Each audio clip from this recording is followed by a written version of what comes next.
What up, y'all? It's Crew, also known as a Rainy Storm, checking in for the Chiron series. I am your Cosmic Rootwork astrologist specializing in Mars activations as well as North Node and South Node consultations. So if you would like to book a personal reading with me, you can hit me up at arainystorm.wix.com/info. You can find me on all social media at arainystorm.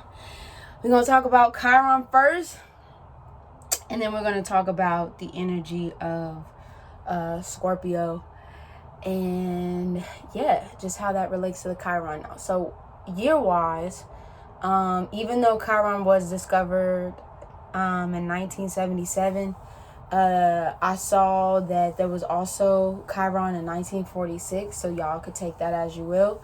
But the Chiron, I should say the current phase for the people that was born like in this generation, or this, 90s, 80s, 90s generation. Chiron went on from September 1997 and to June 1999. So that's when the Chiron and Scorpio generation arose and came through. This particular Chiron, this particular Chiron is a doozy, all right? So when we talk about this Chiron, this is the 8th house, Chiron in the 8th house, Chiron in Scorpio energy, when we are talking about the disconnection from the soul or feeling like you are being disconnected from your soul, right? This also can transpire. Let's get into Chiron first and then we'll get into it. But that's number one, right? Chiron in itself, though, the energy of Chiron is what we call the wounded healer. This is the ability to basically heal other people, but also trying to acknowledge and heal the wound within yourself. This is the energy that we have come to alchemize. So you definitely want to check where it's sitting at in your houses and also what is being aspected to. But this is the wound that you can't ignore it. You know what I mean? Like, there's a lot of shit that we definitely as a society, we try to suppress down and push down into the rocks and shit. But this is just that energy that you cannot run away from. You can't try to, it's always going to show up in some way, shape, or form. So it's best that you, acknowledge it, hit it head on and kind of go, hit it head on and basically deal with that shit. It's something that you definitely will have to work with throughout, your lifetime. So get very, very acquainted with this sign and what house it sits in and the aspects, if there's anything aspect in this particular house and sign. So yeah, that is basically a little bit about Chiron, a summary about Chiron. I have been saying in the other videos, it definitely does remind me of the Kundalini energy in a way, not all the way, but just in a way of that ability for us to be able to heal ourselves. We don't need any outside things in order to heal ourselves. We don't need no medicines, for real. I definitely feel like herbs do assist in the healing, but as far as overall, our bodies have the ability to heal themselves. It's just about understanding your body and being able to work with that energy so you are able to heal yourself. You know what I mean? So back again, when we do have that Chiron energy in Scorpio as well, this is talking about that disconnection from the disconnection from source, the disconnection from your soul. You know what I mean? You often might feel like, there's something missing or there's something off. This is another one I feel like, and I know I'll probably talk about it in another one, where you feel like you kind of having that outer body experience in a way.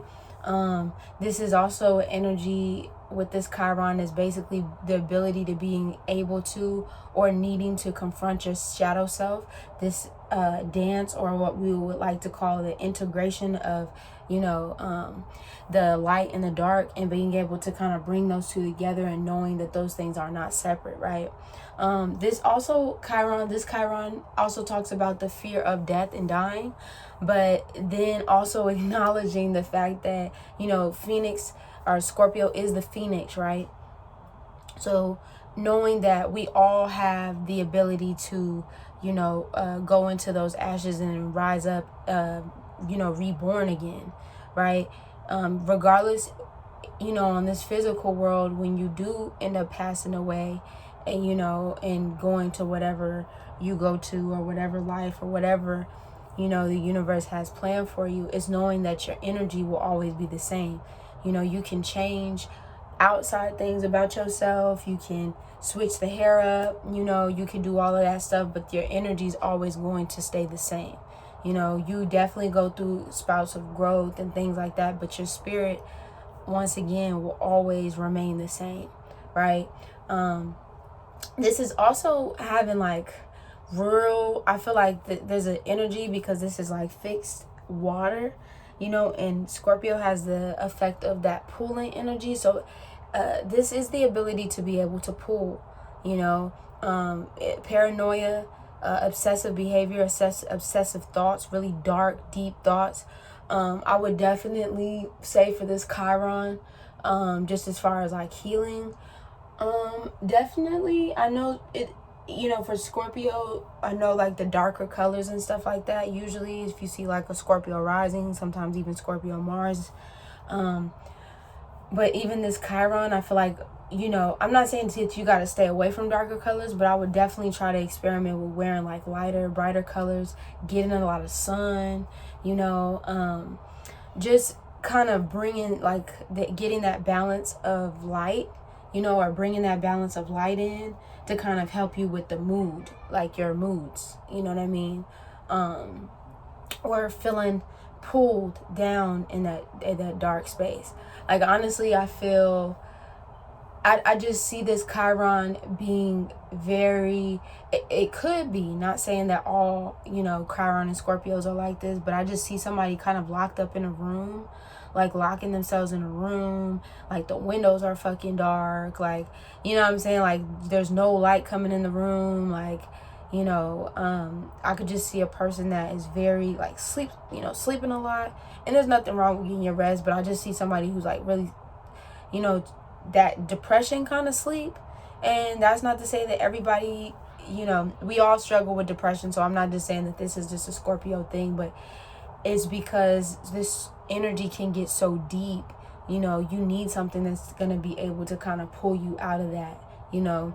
And I know one could say that it is yourself, and it is, but I think surrounding your environment with things that are light, things that are fun, you know, things that aren't so heavy, I think that would really help, you know, for this particular Chiron for sure. Closing people out. So, you know, this is that wall that essentially can get built up, or is built up with this Chiron, not, you know, wanting to trust or having trust for people. So automatically, a lot of times this Chiron will definitely have like that self-destructive, you know, lower vibrational frequency energy of like that self-destructive, manipulative energy, and can shut people out of its you know, its life circle, whatever you want to call it. So this is definitely about, I think when this particular Chiron begins to build power in itself, building its own personal power in itself and becoming strong in its sense of self, then other people is not really going to phase this Chiron, you know, as far as like, you know, who to, you know, it's having that level of like discernment to know who to let in and who to kind of keep on, you know, the bench. You feel me? Like that's definitely this Chiron in itself. You know, jealousy or destructive behaviors can also form here.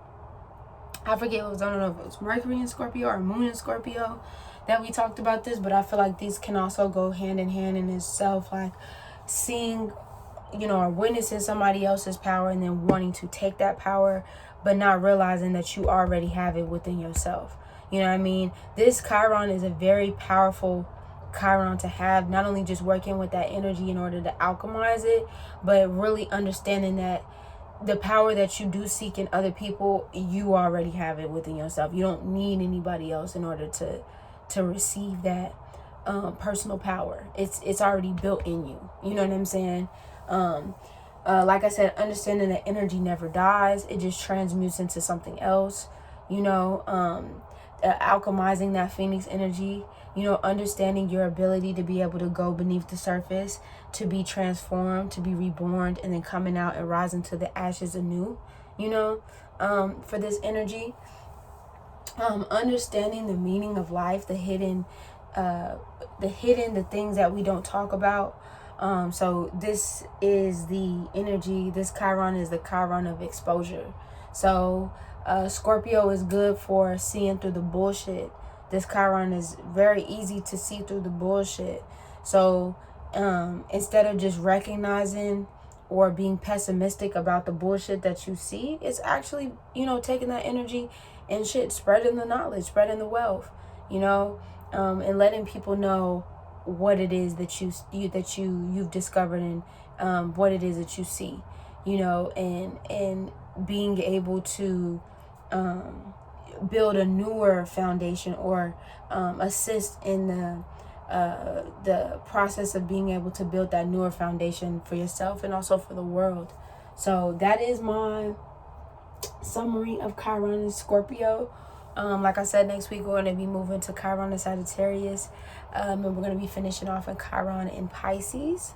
But yeah, y'all already know what it is. It's a rainy storm, checking in, checking out without the motherfucking doubt. Deuces.